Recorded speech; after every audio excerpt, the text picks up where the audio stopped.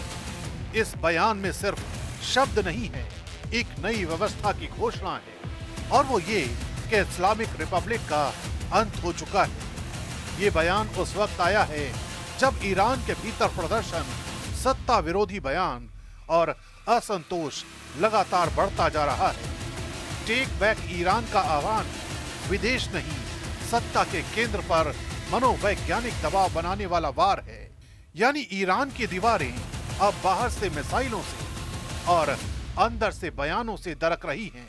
एक ओर अमेरिका और इजराइल की सैन्य तैयारी, तो दूसरी ओर ईरान की बची ताकत और अंदरूनी चुनौती।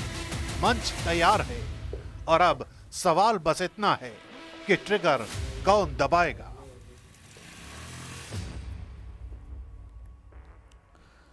तो इजराइल और ईरान के बीच में अब खुला युद्ध शुरू हो चुका है। लगातार तेहरान पर इजरायली एयर स्ट्राइक हो रही है। IRGC और कुद्स फोर्स के ठिकानों को निशाना बनाया जा रहा है। तो वहीं इजराइल ने बैलिस्टिक मिसाइल लॉन्चर को निशाना बनाया तो ईरान ने रिहायशी इलाकों पर हमलों के आरोप लगाए हैं।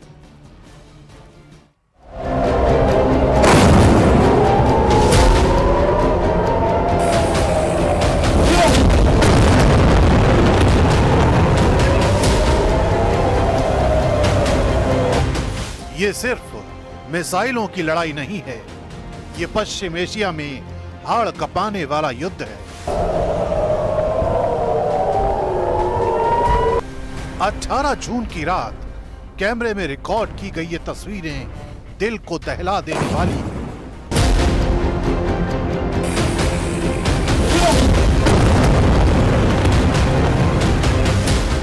आग के गोले, इंटरसेप्ट होते रॉकेट और एक दहशत भरा सन्नाटा जिसे देखकर किसी का भी कलेजा कांप सकता है।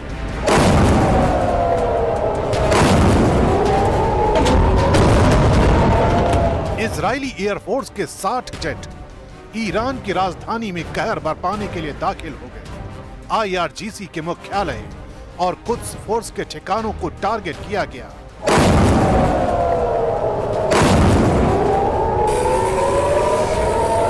ये हमले ईरान की बैलिस्टिक मिसाइल क्षमताओं को नेस्त नाबूद करने के लिए किए गए।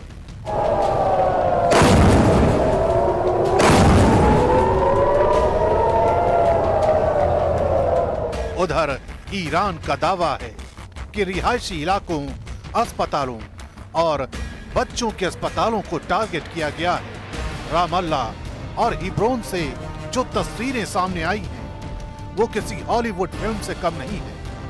मिसाइलें, इंटरसेप्टर्स और चमकती आग की लकीरें।